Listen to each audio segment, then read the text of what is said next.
அனைவருக்கும் வணக்கம். வேகம் எடுக்கும் குதிரை பேர வழக்கு. மேயர் பிரியா வாங்கின மிகப்பெரிய பல்பு, இதை பற்றி நம்ம விரிவாக பேச போகிறோம். திருமாவளவன் அவர்கள் தூக்கி போட்டிருக்கிற மிகப்பெரிய குண்டு, சிடிஆர் நிர்மல்குமார் அவர்கள் பரபரப்பை கிளப்பின ஒரு மிகப்பெரிய ப்ரெஸ் மீட்டு. லண்டனில் இருக்கிற ஸ்டாலின் அவர்கள் நேற்று திமுகவினரிடம் ஒரு ஜூம் மீட்டிங் மாதிரி பேசியிருப்பார். இதில் பகிரப்பட்ட பெருமளவான சில விஷயங்கள் வெளியிலே வராத விஷயங்கள்லாம் இருக்குது. இதை பற்றி நம்ம தெளிவாக பேச போகிறோம். புதிய தலைமுறையை சேர்ந்த ஒரு நிருபரை தூக்கி உள்ளே வச்சுருக்காங்க அப்படின்ற ஒரு விஷயம் இன்றைக்கி அதிர்வலை ஏற்படுத்திட்டு இருக்கு. எதுக்காக, என்ன ஏது, அவருக்கும் அதுக்கும் என்ன சம்பந்தம், ஏதாவது இருக்குமோ அப்படின்றதெல்லாம் சேனலுக்குள்ளே ஸ்கிப் பண்ணாமல் வீடியோ பார்த்து தெரிஞ்சுக்கோங்க. தயவுசெய்து லைவுக்குகளை அள்ளி கொடுத்துருங்க. கீழே ஹைப் அப்படின்னு ஒன்று இருக்கும், அதையும் கொடுத்துருங்க. உங்களுடைய கமெண்ட்டை மறக்காமல் கமெண்ட்டில் சொல்லிட்டு போயிருங்க. இன்றைக்கி தமிழகத்தை பொறுத்த வரைக்கும் தமிழக வெற்றி கழக ஆட்சி மலர்ந்ததுக்கு அப்புறமா ஒரு மரியாதை நிமித்தமாக கூட நம்மளுடைய மேயர் பிரியா அவர்கள், சென்னை மாநகராட்சியுடைய மேயர் பிரியா அவர்கள் நம்மளுடைய முதல்வர் அவர்களை இன்னும் சந்திக்கவே இல்லை. இது பெரும் பேசுபொருளாக ஒரு பக்கம் இருந்தாலும், அந்த அம்மா பெரிய ஒரு மண்டக்கணமான ஆள் அப்படின்னு சொல்லிட்டு நம்மளுடைய பல்லவி எம்எல்ஏவுக்கு நடந்த அந்த கொடுமை இதெல்லாம் நம்ம பார்த்துருப்போம்.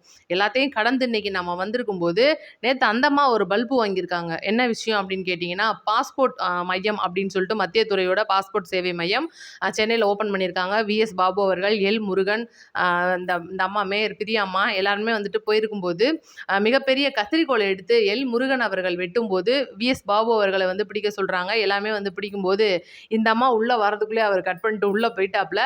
மிகப்பெரிய பல்பு. யாரெல்லாம் பார்த்தீங்க அப்படின்றவங்க மறக்காமல் கமெண்ட்டில் சொல்லிடுங்க.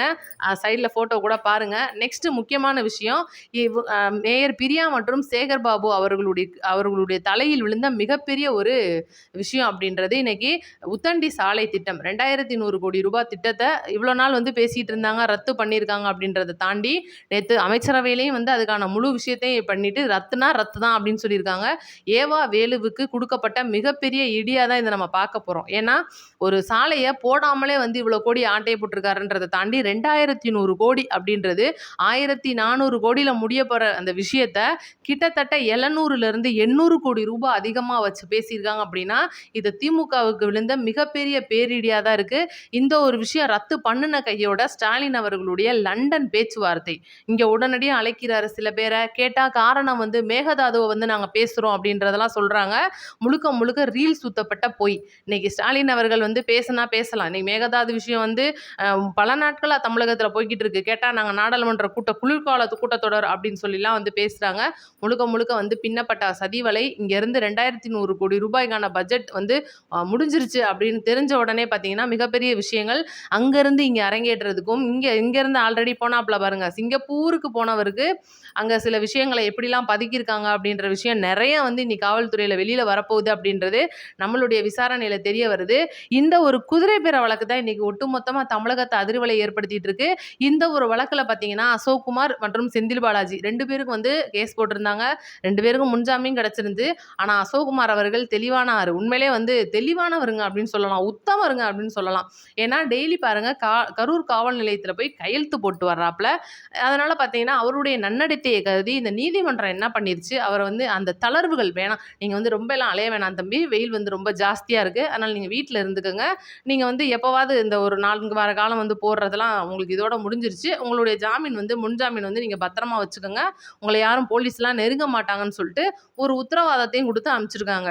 ஆனால் செந்தில் பாலாஜி விஷயத்தில் என்ன நடந்திருக்கு அப்படின்னு நீங்கள் பார்த்தீங்கன்னா முழுக்க முழுக்க பின்னப்பட்ட சதி வலை. இன்னைக்கு செந்தில் பாலாஜியை சுற்றி அவங்களுக்குள்ளேயே வச்சுக்கிட்ட ஆப்பு அப்படின்னு சொல்லலாம். மறைமுகமாக செந்தில் பாலாஜி மேலே போடப்பட்டிருக்கிற ஏகப்பட்ட எஃப்ஐஆர்கள் இதுக்கெல்லாம் பயந்து தான் இன்னும் அவர் வெளியில் வராமல் இருக்கு அப்படின்றதும், அவர்கிட்ட ஆல்ரெடி முன்ஜாமீன் இருந்தும் காவல் நிலையத்துக்கு கையெழுத்தப்பட மறுக்கிறதும், தன்னட்ட பல கோடி ரூபாய் இருந்தும் ஷூரிட்டி கொடுக்கறதுக்கு இன்னும் ஆள் நிப்பாட்ட முடியாமல் இருக்கிறதும் எல்லாமே ஒரு விஷயம். அவங்களுக்குள்ள பேசப்பட்ட மிகப்பெரிய காவல்துறையினர் பணிமாடப்பட்ட சில விஷயங்கள் அப்படின்னு சொல்லிட்டு அவங்களுக்குள்ள பேசிக்கிறாங்க அப்படின்றது செந்தில் பாலாஜி விஷயத்தை பொறுத்த வரைக்கும் தெளிவா தெரிய வந்துருச்சு. இந்த ஒரு விஷயத்தை பொறுத்த வரைக்கும் இப்போ 9 பேரை காவலில் எடுத்து 48 மணி நேரம், அதாவது 5 நாள் கேட்டதுக்கு 2 நாள் நீதிமன்றம் கொடுத்துருந்தாங்க. இவங்களோட விசாரணை அடிப்படையில் புதிய தலைமுறையுடைய தொலைக்காட்சியை சேர்ந்த விஜயன் அவர்கள் மேலே ஒரு சம்மன் அனுப்புகிறாங்க அலுவலகத்துக்கு. நேரடியாகவே காவல்துறை கூட்டிகிட்டும் போகிறாங்க. நேற்று இரவு முந்தானேற்று இரவு கூட்டிகிட்டு போகிறாங்க. சில விஷயங்கள் பேசுகிறாங்க. நைட்டு 12 மணி வரைக்கும் அவர் அங்கே தான் இருக்கார். அவரை திரும்ப வீட்டுக்கும் விட்டுறாங்க. திரும்ப வீட்டுக்கு விட்டவரை அந்த ஒரு விசாரணை பாக்கியில் திரும்ப கூப்பிடுறாங்க. கிட்டத்தட்ட 2 மணிலேருந்து பகல் வரைக்கும் அவர் வீட்டுக்கே போகலை அப்படின்றதும், இந்த ஒரு விசாரணையின் போது அவருடைய செல்போன் வாங்கி வைக்கப்பட்டது அப்படின்றதும் இன்னைக்கு மிகப்பெரிய அதிர்வலையை கொடுத்துருக்கு. ஏன்னா இன்னைக்கு உதாரணத்துக்கு நார்மலான பத்திரிக்கைக்காரங்களை எடுத்துக்கோங்க. அவங்கள்ட்ட மேலே ஏதோ கேஸ் அப்படின்னா உடனடியாக வந்து பேசுவாங்க, உடனடியாக அவங்களுக்குள்ள வருவாங்க, இல்லை 4 பேரோட அந்த விஷயம் முடிக்கப்படும். உதாரணத்துக்கு இந்த திருநாவுக்கரசெல்லாம் கூட யூடியூபர் அப்படின்றவரை வந்து இன்னைக்கு குதிரை பேர வழக்கில் தூக்கிட்டு போனாங்க, யாருமே வரல. ஆனால் விஜயன் அவர்களுக்கு எல்லாருமே வர்றாங்க அப்படின்னா காரணம் என்னன்னா, அவர் ஒரு மூத்த பத்திரிகையாளர் அப்படின்றதும், இன்னைக்கு அவரை சுற்றி வந்து நிறைய பத்திரிகை மன்றங்கள் இருக்கு அப்படின்றதும் எல்லாமே தெரியும். அவர் வேலை பார்க்குறதோட நிறுவனம் அப்படின்றதும் ஒரு மிகப்பெரிய நிறுவனமாக இருக்கு. அப்போ அவர்கிட்ட என்ன பிரச்சனை இருக்கு, எதுக்காக அவரை தூக்கிட்டு போயிருக்காங்க அப்படின்ற விஷயம் இன்னைக்கு வெளியில வந்திருக்கு. திருநாவுக்கரசருக்கும் நம்மளுடைய இளையராஜா எம்எல்ஏ அவருக்கும், அதாவது ஊத்தங்கரை எம்எல்ஏ இருக்கார் பார்த்தீங்களா, குதிரை பேர வழக்க விஷயத்தை வெளியில கொண்டுட்டு வந்த எம்எல்ஏவுக்கும் அந்த திருநாவுக்கரசருக்கும் மிகப்பெரிய பாலமா செயல்பட்டதே இந்த விஜயன் அப்படின்ற விஷயத்த காவல்துறையினர் கண்டுபிடிச்சிருக்காங்க. கிட்டத்தட்ட 80 கோடி ரூபாய் இளையராஜாட்ட நான் திருநாவுக்கரசிலிருந்து வாங்கி தர்றேன் அப்படின்னு சொன்னதா வந்து அவங்க விசாரணையில சொல்லியிருக்கிறாங்கன்ற அடிப்படையில் விஜயன் அவர்களை தூக்கிட்டு போயிருக்காங்க காவல்துறை அப்படின்றது முதற்கட்ட விசாரணையில தெரிய வந்திருக்கு. ஆனா இது எல்லாமே தப்புங்க, இதெல்லாம் பொய்ங்க. எப்படிங்க விஜயனை நீங்க தூக்கலாம் அப்படின்னு சொல்லிட்டு சீமான், நிறைய பேர், திருமா, இன்னும் வந்து நம்மளுடைய அன்புமணி அவர்கள், எல் முருகன் அவர்கள், பாஜக சைட்லேருந்து நயினாரன் அவர்கள், நிறையா பேர் வந்து இன்றைக்கி நாங்கள் கண்டனத்தை தெரிவிக்கிறோம்னு சொல்லிட்டு தெரிவிச்சுக்கிட்டே இருக்காங்க. அவங்க தெரிவிச்சுக்கிட்டே இருக்கட்டும். ஏன்னா காவல்துறை விசாரணை அப்படின்றது இன்னைக்கு உயர்மட்ட பதவியில் இருக்கிற ஒருத்தருக்கு கூட ஒரு விசாரணை கொடுத்து, ஒரு சம்மன் கொடுத்து வாங்கன்னு கூப்பிட்டா போகணும் விசாரணைக்கு. அதுதான் நம்ம நீதித்துறைக்கு கட்டுப்படுற மாதிரி. தப்பு இல்லைன்னா நிரூபிச்சுட்டு வெளியில் வர போகிறாங்க. யாருமே வந்து அவங்க மேலே தப்பு திணிச்சிட்டோ அப்படியே வந்து வெளியில் வர்றதுக்கோ அவங்கெல்லாம் சாதாரண நபர் கிடையாது. மிகப்பெரிய பத்திரிகையாளர். அவங்க வந்து இன்னைக்கு விஷயம் தெரிஞ்சவங்க, சட்ட வல்லுநர்கள் வச்சிருக்கிறவங்க, சட்டம் படித்தவங்க. அதனால் இது அவ்வளோ பெரிய விஷயம் கிடையாது. அவர் மேலே தப்பு இல்லைன்னா அவர் நிரூபிச்சுட்டு வெளியில் வர போகிறாரு. அது ஓகே. இப்போ நம்ம கடந்து வந்துருவோம். இன்னும் நிறையா விஷயங்கள் வந்து இந்த அமைச்சரவையை பொறுத்த வரைக்கும் பட்ஜெட்டில் கொண்டுட்டு வரதா இருக்காங்க. குறிப்பாக குடும்ப பெண்களுக்கு எல்லாருமே கேட்டால் அந்த 2500 ரூபாய் வந்து வரக்கூடிய மாதங்கள்லேருந்து கிடைக்குமா அப்படின்னு கேட்டால் கண்டிப்பாக கிடைக்கும் அப்படின்றது தான் தலைமைச் செயலகத்திலேருந்து வந்த ஒரு தகவலாக இருக்குது. 6 சிலிண்ட்ரு, இன்னும் பார்த்தீங்கன்னா இளைஞர்களுக்கு அந்த 4000 ரூபாய், இன்னும் அடுத்து நிறைய விஷயங்கள், அந்த தாலிக்கு தங்க மாதிரியான 1 பவுன் தங்க திட்டம், தாய்மாமன் தங்க மோதிர திட்டம், இந்த மாதிரி ஏகப்பட்ட திட்டங்கள் நிலுவையில் இருந்தாலும் கூட இப்போதைக்கு அவசரமாக செய்யக்கூடிய திட்டமான வெற்றி பயண திட்டமும் மாதம் பெண்களுக்கு 2500 ரூபாய் மட்டும் உடனடியாக வழங்குறதுக்கான ஏற்பாடை இந்த பட்ஜெட்டில் கொண்டு வர போகிறாங்க.